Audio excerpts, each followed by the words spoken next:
Welcome to this Pearl of Laboratory Medicine brought to you by AACC and the Clinical Chemistry Trainee Council. View this and many more pearls as well as other free educational material at traineecouncil.org. Hello, my name is Shashwati Das. I am a specialist biochemist working in Central Government Health Services, India. Welcome to the Pearl of Laboratory Medicine on the enigma of biotin interference. So what is biotin? Biotin is a water-soluble vitamin of the B complex group and is known as vitamin B7. Biotin is an essential coenzyme involved in the carbon dioxide transfer in carboxylase reactions. Dietary sources of biotin are egg yolk, soya beans, yeast, liver, and kidney, nuts, and cereals. Dietary supplementation with biotin is very common and is increasingly becoming a threat to patient safety as immunoassays that use streptavidin biotin binding mechanisms have the potential to be affected by high circulating biotin concentrations. Biotin interference is of increasing concern due to the marketing of high-dose biotin supplementations, which may be up to 10 mg in single-ingredient preparations, and trials of experimental multiple sclerosis treatments containing very high biotin doses, which may be up to 300 mg daily. So now that we know what biotin is, let us go to the biotin problem. All biotin streptavidin-based immunoassays are susceptible to biotin interference. The interaction of streptavidin and biotin has been utilized for the development of robust and highly sensitive immunoassays by many manufacturers. Biotin in patient samples can cause falsely high or falsely low results. Biotin interference is particularly dangerous for patients in emergency situations who are unaware that they are taking high doses of biotin, or when the treating physician does not know the patient is taking high doses. In Western populations, dietary biotin intake is estimated to be 35 to 70 microgram daily, a level which is in line with the recommended daily allowance. Most multivitamin pills contain about 30 microgram of biotin. High-dose supplementations, which is doses greater than 1 milligram per day, plays a role in therapy for several diseases, including biotinidase deficiency, mitochondrial metabolic disorders, and multiple sclerosis. Doses up to 10 milligram a day are frequently encountered in nutritional supplements taken to improve hair, skin, and nail health. What is the serum biotin concentration following a 5, 10, or 20 milligram dosing?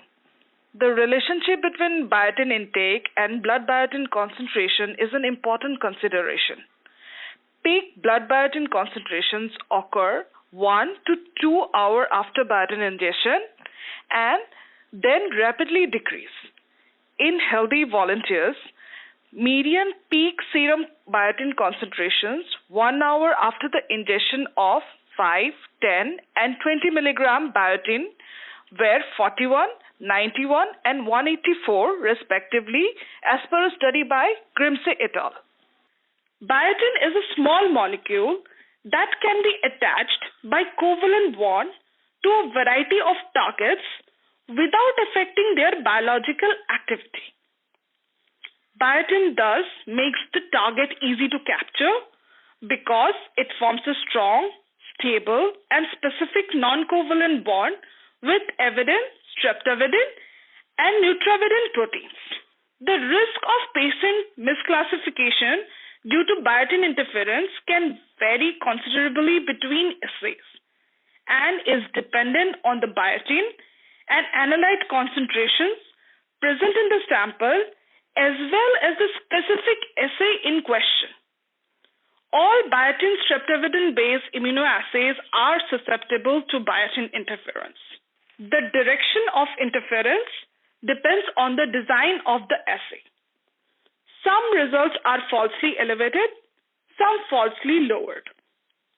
Two of the most common immunoassay designs are the sandwich assay and the competitive assay. Some of the common platforms using biotin-based detection are Roche Elexis, Vitros by Orthoclinical Diagnostics, Beckman Coulter Axis, Beckman Coulter DXI, Siemens Centaur, Siemens Immulite, Siemens Dimension. Depending on the biotin dose, assay design, and assay interference threshold, biotin interference can cause falsely low in sandwich immunoassays or falsely high in competitive immunoassays. In sandwich or non-competitive immunoassays, the analyte is bound by the signal and biotinylated antibodies. A biotinylated antibody then links the analyte antibody sandwich complex to a streptavidin-coated solid phase. The signal increases as the analyte concentration increases. In the presence of high biotin concentration, excess biotin saturates the streptavidin binding sites, preventing linking with the analyte antibody sandwich complex and leading to falsely low assay results. In competitive immunoassays, endogenous and labeled analytes compete for a single biotinylated antibody binding site. The biotinylated antibody is then bound to the streptavidin-coated solid phase. The signal decreases as the analyte concentration increases. In the presence of high biotin concentration, excess biotin binds to the solid phase and prevents the binding of antibody endogenous and label analytes. Unbound antibodies are removed in the wash step, leading to a falsely decreased signal and thus falsely high assay results. Some examples of sandwich and competitive immunoassays prone to biotin interference, these are essentially of Roche, TSH, which is a sandwich assay, biotinylated monoclonal anti-TSH antibody and monoclonal anti-TSH antibody labeled with ruthenium complex. FT4 competitive assay, polyclonal anti-T4 antibody labeled with ruthenium complex competes with biotinylated T4. FT3, which is a competitive assay, monoclonal anti-T3 antibody labeled with ruthenium complex competes with biotinylated T3. Some of the assays commonly affected by biotin interference: ACTH, AFP, anti-TPO, anti-TG, CA125, CA15-3, CA19-9, CEA, cortisol, C-peptide, DHEAS, digoxin, estradiol, folate, free PSA, FSH, free T3, free T4, beta-HCG, highly sensitive troponin T, immunoglobulin E, insulin, LH, progesterone, prolactin, PSA, PDH, SHBG, testosterone, total B12, TSH. Many more analytes are constantly being added to the list. So how do we detect and mitigate the biotin interference? Detecting biotin interference is indeed a challenge. Some strategies suggested to mitigate the same are: serial dilution study reduces the concentration of biotin, and the analyte concentration adjusted for dilution will provide the correct results. Another strategy is repeating test after allowing sufficient time for biotin clearance in the patients, or using alternative assays or methods. Example, non-biotin streptavidin-based immunoassays or LCMS. Another strategy that can be used is confirmation of the presence of biotin using depletion protocols. Depletion protocols involve the addition of materials to bind and remove any biotin in the sample prior to testing. For example, adding streptavidin agarose base to the sample, followed by incubation for 1 hour with intermittent mixing. Another strategy that can be used is direct measurement of biotin concentrations. Using streptavidin agarose base to remove the biotin before the sample is run on the affected analyzer is another strategy used to mitigate the challenge. Withhold biotin for at least 3 days before test. If the patient is taking higher doses, it might be required to wait a few more days.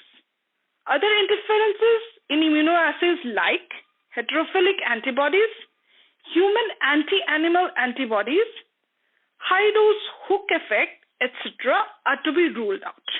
According to a study by Bowen et al., there are some suggested recommendations for the stakeholders to help reduce the risk of biotin interference with immunoassays.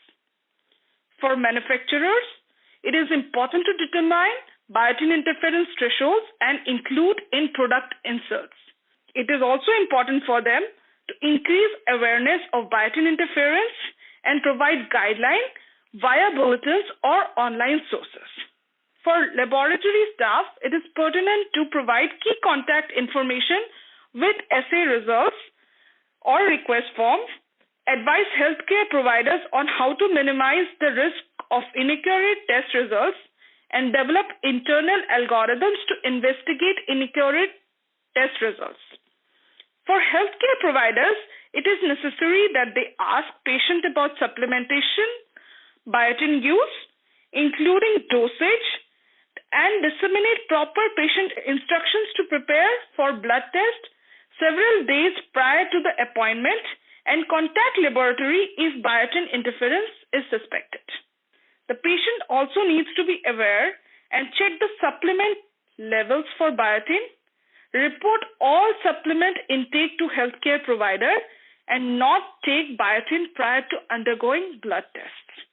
To conclude, always think about assay interference if there is discrepancy between test results and clinical picture.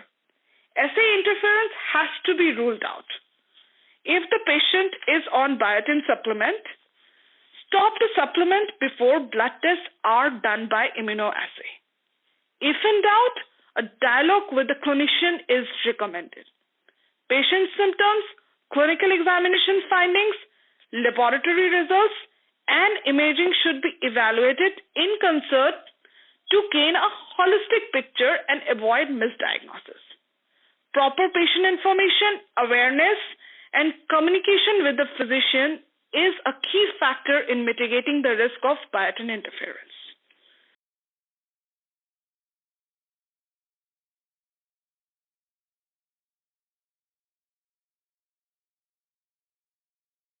Thank you all for joining me on this Pearl of Laboratory Medicine on the enigma of biotin interference.